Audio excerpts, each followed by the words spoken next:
No importa lo que te detenga, despierta tus sentidos con la fuerza del tigre y el poder de hierbas aromáticas legendarias. Tiger Balm actúa rápido para calmar, revitalizar y restaurar. Siéntete mejor y vuelve a disfrutar la vida con Tiger Balm. Ser podcast.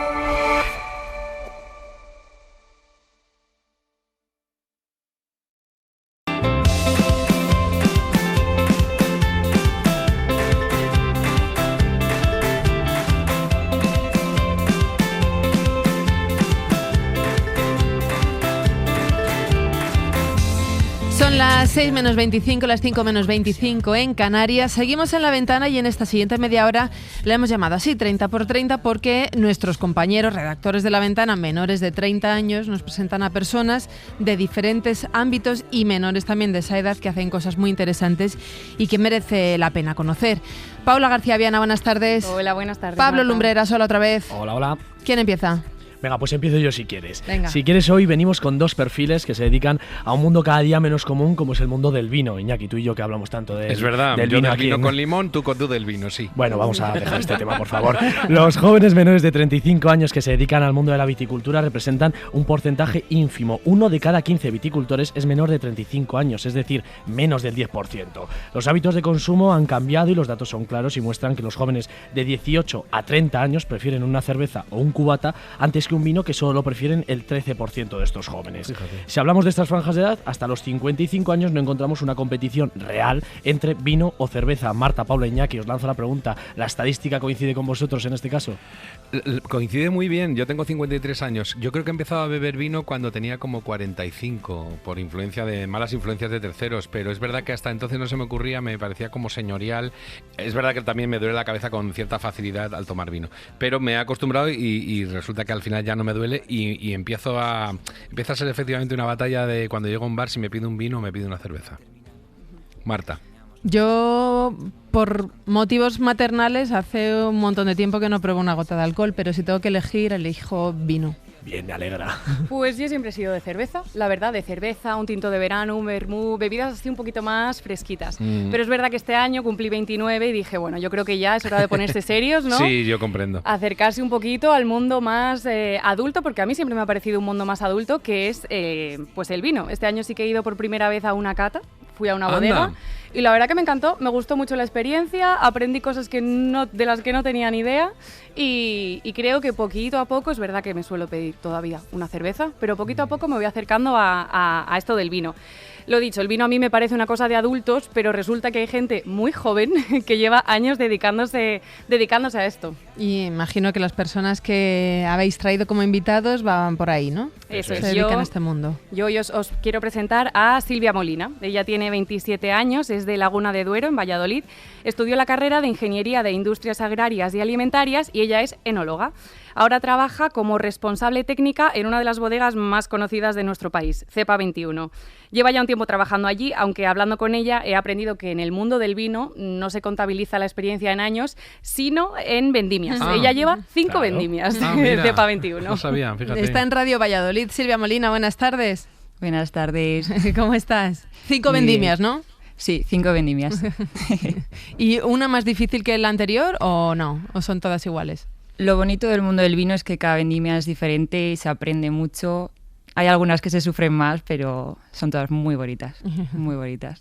Vamos con el siguiente invitado, Pablo. Bueno, pues yo por mi parte os traigo a Alain Quintana, que con 29 años es enólogo, viticultor y dueño de la bodega Quintana, representando así a la 13ª generación de su familia en dedicarse al mundo del vino, que no es poco, 13 generaciones. Lleva desde 2015 aprendiendo del mundo del vino, pues eso, en la bodega familiar, en casa, y desde 2020 dirigiendo su propia bodega, en la que he de confesar que es un poco el mocatriz del vino, porque hace de todo, es desde el gerente hasta el que baja y corta la uva o el que la vende. La bodega Alain pertenece al Doca Rioja, que Iñaki tanto quiere, y sus viñedos se ubican en la Bastida de Rioja Alavesa. Alain Quintana nos saluda desde Ser Vitoria. Alain, buenas tardes. Buenas tardes. ¿He entendido bien a Pablo? ¿13 generaciones? Sí. El primer Quintana llegó a la Bastida en el 1530 y desde entonces siempre ha habido un Quintana en la Bastida. Y además desde entonces tenéis los mismos viñedos, ¿o no? No, que va, los viñedos van cambiando, es, bueno, eso no, además los viñedos nunca, o sea, si no hay, el viñedo más viejo que tengo yo es del 1945.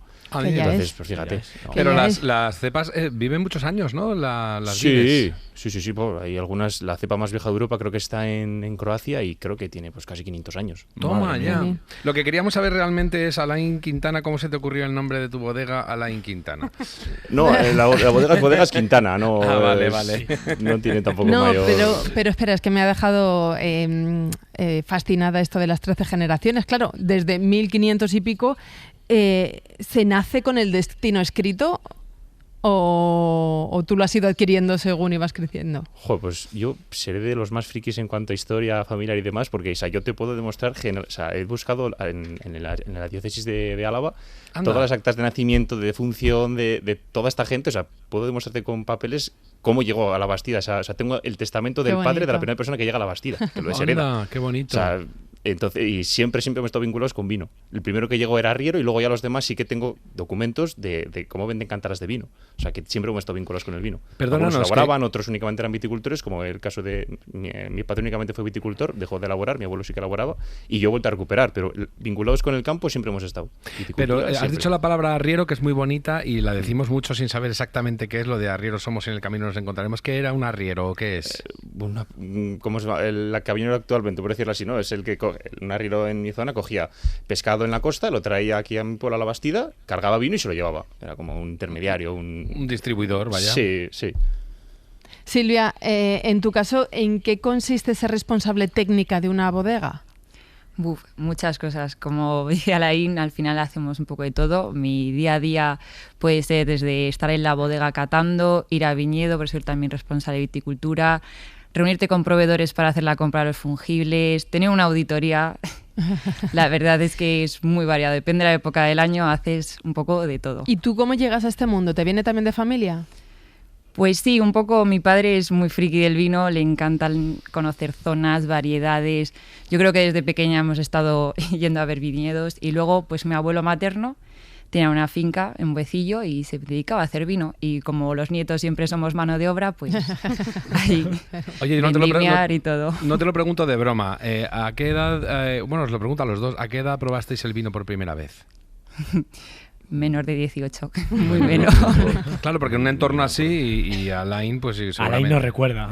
No sé, yo sí que me acuerdo de pequeño, pero muy pequeño, de oler los corchos y de chupar los corchos de la parte que tenía vino. Pero de muy pequeño, o sea, de los primeros recuerdos que tengo en Navidades con la familia, de olerlos buscar y los cristales de los corchos que tenían antiguamente, sí. Oye, y luego os habéis formado como enólogos. Sí, Alain, tú empieza, por ejemplo. Yo me formé en la Universidad de La Rioja, que está, pues yo aunque soy la Bastida Salava, pero vamos, está a media hora de Logroño. Yo me formé allí en Logroño, del 15 al 19. Hice las prácticas en Borgoña, en Bosnego-Mané, en Mecamuset. Y luego ya cuando acabé la carrera, en el 20 me marché a Napa, California. Quería, pues bueno, ver una zona vitícola radicalmente diferente a lo que es mi zona y lo que es Borgoña, una zona más industrial, mucho más marketingiana. Y estuve allá pues prácticamente un año. Y luego ya pues un poquito forzado por las circunstancias, mi padre enfermó y tuve que ya tomar las riendas. Y luego pues el COVID, que también influyó un poquito. Claro. Y ya me tuve que quedar aquí, ya empecé con mi proyecto en serie aquí en La Bastida. ¿Y qué te trajiste, por ejemplo, de Estados Unidos después de esas experiencias en la Borgoña y en Napa? Buah, pues que en Estados muchísima tecnología en cuanto a... Joder, tú puedes tener un montón de problemas si la uva no es buena. Entonces, en Borgoña o en Rioja Alavesa, muy rara vez tienes problemas porque te entra uva mala, muy rara vez. En California el viñedo es lo último, es el último eslabón, el último que se tiene en cuenta, con lo cual te entra a veces chatarra. Y tienes que tener un montón de herramientas enológicas para poder hacer algo decente. Y, o sea, claro, allá por dinero no será. Entonces tenías todo. O sea, máquinas de osmosis, productos enológicos, los que quieras. Entonces, claro, allá yo aprendí muchísimo a utilizar tecnología, ya todas las herramientas que aprendes en la carrera que yo en mi día a día en el pueblo yo no llegaré a utilizar, nunca digas nunca, ¿no? Pero rara vez, allí era en el día a día y aprendes mucho en ese tema de tecnología, de ciencia de nanología, de todos los productos que hay y todas las herramientas que tienes. Claro, sabemos que hay formas no diferentes, por ejemplo, hablabas de tecnología, hay formas diferentes de madurar el vino. Para la gente como yo, que no tenemos ni idea, explicadnos, ¿qué diferencia la madera? He visto incluso que hay algunos vinos que se maduran en hormigón, no sé si estas cosas... Sí. ¿Cómo afectan esto al vino? Bueno, el vino al final es un ser vivo, tiene un montón de procesos químicos, incluso biológicos, que surgen, que ocurren dentro de él, y según el recipiente en el que esté, pues puede tener una vejez diferente, puede criarse de una manera o de otra. Por ejemplo, la crianza tradicional, lo que todos conocemos es en barricas de roble, de diferentes capacidades, pero al final barricas de roble. La alternativa más económica es virutas, o sea, hacer añicos, hacer cachitos pequeñitos de en torno a 5x5 de virutitas de madera, introducirlas en el vino y con un difusor pequeñito microoxigenar, meter oxígeno al vino, y consigues igual en cosa de 2-3 meses el efecto de una barrica en un año o año y medio. No es lo mismo, sí que hay unos pequeños matices que se pueden llegar a notar, pero hay que ser un experto en cata del copón para darte cuenta. Y luego, pues por ejemplo, el hormigón sí que tiene ese pequeño aporte de oxígeno, sí que el vino va a ir envejeciendo, sí que se va a ir criando, sí que se va a ir puliendo, pero sin el aporte externo de la madera. Entonces, es utilizar un poquito las diferentes cesiones que tienes en el cuerpo en el que estás envejeciendo, lo que te va a aportar unos matices u otros, y luego pues la porosidad de los materiales, ¿no? Porque hay gente que también envejece en ánfora. La ánfora es muchísimo más porosa. Y Alain, tú en plena pandemia creas la bodega Quintana en 2020. ¿Cómo es crear una bodega desde cero? Porque además tú has creado hasta tus propios vinos, tú has seguido todo tu proceso y has sido tú el partícipe de lo que vemos en la botella que bebemos, eso lo has creado tú. Sí, las etiquetas, las cajas, todo, y les he dado 1.000.000 de vueltas, por decir poco. Pero sí, pues empiezo, pues voy a decir que empiezo por dinero, porque yo lo que quiero es vivir en mi pueblo, y el modelo de negocio que antaño, que con tiempos de mi padre era rentable, que era vender la uva, a mí me llega ya que ese negocio no es rentable. Entonces, si quiero tener ese sueño utópico de vivir en mi pueblo, en mi propia casa, pues tengo que tener unos ingresos pues bastante decentes. Entonces, pues me doy cuenta de que tengo que innovar, que tengo que emprender, y pues la forma correcta que yo entendía en aquel momento era dar más valor añadido a mi producto, que era la uva, haciéndola vino y defendiéndola yo a un precio pues que sea más alto, y con lo cual pues que me repercuta un mayor beneficio. Entonces eso pues requiere de un esfuerzo económico, requiere de un sacrificio en tiempo, y requiere pues de muchos dolores de cabeza, que bueno, pues sarna con gusto no pica, ¿no? Pero es complicado, sí, es empezar de cero en tiempos de pandemia, que bueno, pues hacer cualquier cosa ya era una locura, pues bueno, pero bueno, pues lo coges con ganas, y si estás convencido, pues al final, bueno, pues tiras adelante con ello. Pero Silvia, en tu caso estábamos hablando con Alain de su formación. Cuéntanos un poco tu historia. Bueno, pues yo estudié el grado de enología en Palencia y lo complementé un poco con una ingeniería. Y nada. Un poco lo comprimento. Nada. Como si fuera fácil. Me compré un llavero de Mercedes y luego ya el coche. ¿Quién no hace una ingeniería? Sí, ¿no? al final pues tienes una parte más campo, técnica, bodega, pero también el tema de los procesos es muy importante. Como dice Alain, al final yo tengo la suerte de que CEPA21 es una bodega del siglo XXI. Tenemos todos esos juguetes, como lo llamamos en bodega, que nos ayudan al final a hacer un vino de muy alta calidad, a tener un viñedo de precisión. Al final eso, la buena uva da buen vino, casi no tenemos que interceder en ello. Jugamos con los recipientes que usamos, lo que decía él, barricas, tinas, y nada, desarrollamos nuevos proyectos, es muy bonito, la verdad. Silvia, 27 años y mujer, ¿cuántas veces por minuto recibes explicaciones y consejitos de hombres como yo? Pues muy pocas, la verdad. Tengo la suerte de que con José Moro, que es la cabeza de la bodega, y mis compañeros, un bodeguero que lleva conmigo, bueno, lleva con la bodega 20 años, consejos, me han dado la mano, me han ayudado en todo, y la verdad es que somos cada vez más mujeres en el mundo del vino. En mi año de la carrera éramos mayoritariamente mujeres, y la verdad es que aquí es un mundo tradicional, pero se valora el talento, no el género, la verdad. Si eres mujer con talento, tienes unas posibilidades impresionantes. En mi promoción lo mismo, éramos 25, 20 chicas y 5 chicos. Mira, qué curioso. Sí. Oye, están contando nuestros compañeros de la SER en Rioja que la vendimia se está adelantando este año debido al aumento de las temperaturas. ¿Cómo está afectando el cambio climático a los viñedos y a las vendimias?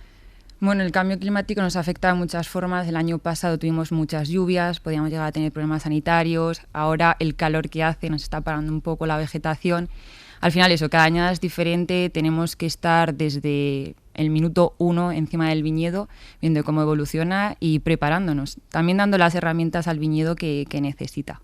Ahora, de la forma técnica, sabemos qué hacer, cuándo y y no hace falta que cantemos a la lluvia para que venga, sabemos trabajar. Entonces, Silvia, ¿hay remedios ante estas olas de calor y ante fuertes lluvias que pueden generar el cambio climático? Sí. O sea, no estamos del todo perdidos. No, eso me alivia mucho, ¿eh? Por ejemplo, ahora una técnica muy chula es echar microalgas y algas al viñedo para que resista la sequía. Ah, amiga. Son cosas muy curiosas. O sea, es como ir a un japonés. Tomarse un vino ahora es como ir a un japo, vale. Venga, Y Paula. Sí, no, a mí me parece muy interesante esto. Es verdad que en vuestra clase decíais, pues sería toda la gente de vuestra edad, pero cuando luego habéis llegado al mundo laboral, ¿os habéis encontrado que la gente con la que trabajáis suele ser bastante mayor? ¿Os ha sorprendido de que seáis tan jóvenes en puestos? Bueno, tú como responsable de técnica, Silvia, y tú, Alain, con una bodega propia. ¿Qué os encontráis? ¿Cómo responde la gente? Yo te digo que en mi promoción en La Rioja serían extranjeros pues la mitad, más o menos. Anda. Más o menos. Y de lo que es el entorno de Álava o de Rioja, pues seríamos 3, bueno, no, igual 5, ¿eh? Pero vamos, no llegábamos ni un tercio ni de lejos. Y casi todos eran de fuera. Y de edades, la mitad serían de mi generación, un año arriba o así, pero lo demás eran gente mayor, ¿eh? Uh-huh. Silvia. Pues yo la verdad es que sí que hay mucha gente más tradicional, más mayor en las bodegas, pero que está deseando que lleguen estos perfiles más jóvenes, más técnicos. Están buscando el relevo, quieren que esto al final hacia adelante. También el sector tiene un reto que es con las nuevas generaciones relacionarse, y las técnicas también tienen que cambiar desde el principio, desde cómo se hace el vino que bebe la gente. Sobre las técnicas te iba a preguntar yo justo, porque hay sectores agrícolas como el vuestro que se niegan a implementar según qué tecnologías simplemente porque como que le quitan la cosa tradicional, aunque el resultado sea igual de respetuoso con una cosa tan artesana como el vino. ¿Notáis alguna reluctancia en la gente mayor en cuanto a implementar tecnologías o cosas de química o...? Pues hace 4 años que yo presentaba o hablaba con mis viticultores y les decía, vamos a probar esto. Me decían no, pero claro, luego veían mis viñedos y veían los suyos y decían, ¿qué has hecho? Digo, pues mira, vamos a ver qué tienes tú, cómo lo podemos desarrollar. Y la verdad es que el tema del campo cada vez se está haciendo más tecnológico y sabiendo lo que tienen, a dónde van, y están abiertos. Y luego, por ejemplo, que al principio hablábamos de consumo, que el 13% de los jóvenes de 18 a 30 años solo escogerían el vino dentro de las opciones que hay. ¿Vosotros veis que la gente joven consume vino o no? Sí, no es que no beban vino, es que lo consumen diferente. Antiguamente era algo más habitual en comidas, ahora es experiencias, ocasiones especiales. Es un poco la forma de consumo que ha cambiado. Yo te diría, por ejemplo, sí que mi zona es una zona, bueno, mi pueblo es una zona que vive el 90% de los ingresos son del vino. Entonces hay como más cultura, más relación con el vino, y sí que yo igual hablo desde una burbujita, ¿no? De Rioja Alavesa o La Bastida es un poco una burbuja de realidad que no se puede extrapolar al resto de la geografía nacional, pero sí que aquí, en mi pueblo por lo menos, gente de mi edad, gente más joven, gente 5 arriba, 5 abajo, bebemos, en comparación con todo lo que se dice, ese 13%, bebemos mucho más vino que lo que es la media nacional. Sí que es cierto que no llegamos ni de lejos a lo que era antiguamente, a lo que era tiempos de mi padre o de generaciones más antiguas, porque antes el vino estaba mucho más relacionado con el ocio. Ahora, y como antes, justo cuando habéis empezado a hablar, habéis dicho algo que es justo lo que yo también pienso, como que el vino es de señores, o que el vino es como de gente entendida. Antes no estaba ese miedo al vino, antes el vino era disfrute, el vino era como un alimento que pues se tomaba y ya está, no hacía falta ser un experto en vino para disfrutarlo, como ahora mismo no hace falta ser un experto en cervezas para tomarte una cerveza y disfrutarla. Entonces, claro, ahora sí que hay un poquito de ese miedo que antes no había también. ¿Cuál es el peor pecado que se puede cometer bebiendo vino? ¿Echarle hielo, por ejemplo? No hay pecado. Con tal de que la gente beba vino, puede beberle como quiera. El vino al final es un elemento de disfrute. Puedes hacerlo. Mientras lo disfrutes, puedes hacer lo que... Y ya quitas librado por los pelos. Eso te iba a decir, ¿eh? Por los es que Pablo, que es de La Rioja, me tiene prohibido lo del tinto de verano. Hombre, déjame a mí. Bueno, a ver, claro, sí que hay cierto tipo de vinos por su valor que tienen, pues que van más hacia un tipo de consumo que a otro, ¿no? Pero vamos, mientras lo disfrutes es que el vino es para disfrutarlo, no hay tampoco una etiqueta que seguir en cuanto a... No os preocupéis, yo le he hecho señoría del peleón y así no estropeo ningún Y también bueno. Para madridarlo vale todo, o sea, se puede comer vino con pizza o con hamburguesa. Por supuesto, por poder. Sí que es cierto, como la gastronomía es una ciencia, ¿no? Y el paladar, los sabores y demás, unos van mejores con otros y demás, eso es ciencia, eso es así, pero por poder, sin ningún tipo de problema. Cada uno tiene su gusto personal y lo que a mí me puede fascinar a ti no te puede gustar en absoluto, y no está mal lo mío ni bien lo tuyo. Entonces, sí, pero cuando tú entras a algún sitio y ves a alguien bebiendo, pues no sé, una carne roja con un vino blanco de no sé qué, ¿te pones malo? Yo diría, pues a mí no me gusta, yo no haría eso, pero oye, igual si lo está disfrutando es perfectamente válido, vamos, eso sin ningún tipo de problema. Hay que quitarle, ¿no?, la seriedad al vino. O sea, que yo me puedo atrever a beber el vino que me apetezca en el momento que me apetezca. Me dais vuestro ok, me dais el permiso. Sí, por supuesto. Si es que al final saber de vino es saber qué vino te gusta. ¿Te gusta o no te gusta? No Mira, tengo yo es un hermano de mi abuelo que va a hacer 90 años y siempre dice que él de vino no entiende. Lleva haciendo vino toda la vida, desde que tiene uso de razón. Toda la vida. Yo de vino no entiendo. Yo solo sé si me gusta o no me gusta. Ay, qué bueno. Y vamos, más que mi tío de vino no creo que yo que sepa en mi vida. Oye, ¿y el primer vino que hicisteis? ¿Qué tal? ¿Cómo fue? Yo fue la finca de mis abuelos que me dejó ahí probar y probé todo lo que quería probar y no. Y no funcionó. Y te salió un agua de fregar estupenda, te salió. Tengo una familia que me quiere mucho y se lo bebió, pero me guardé alguna botella, la he catado luego y... Yo el 16 hice el primer vino y la verdad que era una viña que me dejaron, que aunque nosotros tenemos viñedos, no tenemos mucho, y mi padre pues me dijo, ¿cómo te voy a dar para que hagas tú el tonto? No, coge de alguien que no tal. Y cogí yo una viña que me dijo, sí, siempre ya te dejo yo. Y la verdad que me quedó muy bien, y cuando fui pues me decían que la suerte del novato, me decía, no, esto es que es el primer año que has tenido suerte y tal. Y luego, por ejemplo, ¿habéis adaptado vuestros vinos a las nuevas tendencias? Igual ahora los jóvenes que les gustan más los blancos, más los espumosos, que está tirando también mucho Rioja por ahí. Alain, tú, por ejemplo, en tu bodega has sacado nuevas vertientes. Sí. De hecho, joder, en Rioja hubo una ola de arrancar blanco, de quitar blanco, que se subvencionó, o sea, y sí, lo hizo todo el mundo, con lo cual ahora hay muy poquito blanco, y a mí, en mi casa, no llegó casi prácticamente nada de blanco, teníamos muy poquito blanco. Entonces, lo que yo hice en cuanto que me puse en el campo fue plantar blanco, arrancar viñedos que no me gustaban y poner blanco en ellos. Y ya yo empecé a plantar el 17, 18, 19, el 22 terminé de plantar lo que yo quería plantar, y ya está entrando todo en producción, y porque mi idea era hacer blanco, porque el blanco tiene mucha más, o tiene una salida que antes no tenía. Entonces, sí, vamos, pues que claro, es que hacer vino de tu explotación, si no tienes el agua, tienes que plantarla, esperar a que venga, una vez formarla, o sea, es un proceso que tarda 3 años en darme la producción. Oye, y entre vosotros, entre enólogos, ¿os conocéis vosotros en concreto o tenéis relación, pues eso, con gente? Yo a ella no, pero vamos, por ejemplo, en mi zona sí que conozco no te digo todos, pero a muchos, y gente de mi promoción o de promociones cercanas que se han colocado en bodegas de la zona, sí que tengo trato con muchos, sí. Sí, yo al final también en la zona de la Ribera nos conocemos todos, Rueda también nos pilla cerca, Toro, y bueno, sí, al final hay ciertos eventos, te vas conociendo. Mi bisabuelo era de Rueda y se fue a la guerra de Cuba, o sea que ahí no tenéis competencia, no os preocupéis. Silvia Molina, Alain Quintana, oye, un placer, muchísimas gracias por asomaros a la ventana este ratito. A vosotros. A vosotros. Strawberries, cherries, and an angel's kiss in spring. My summer wine is really made from all these things.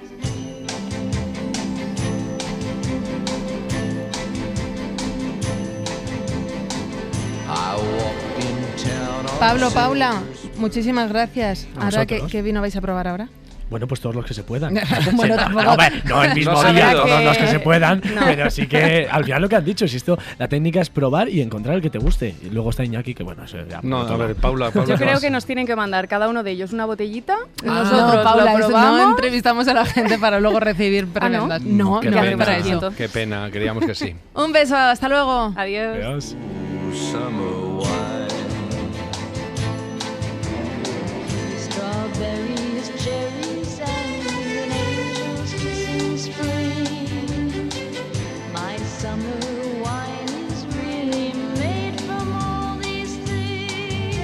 Para no perderte ningún episodio, síguenos en la aplicación o la web de la SER, Podium Podcast o tu plataforma de audio favorita. No importa lo que te detenga, despierta tus sentidos con la fuerza del tigre y el poder de hierbas aromáticas legendarias. Tiger Balm actúa rápido para calmar, revitalizar y restaurar. Siéntete mejor y vuelve a disfrutar la vida con Tiger Balm.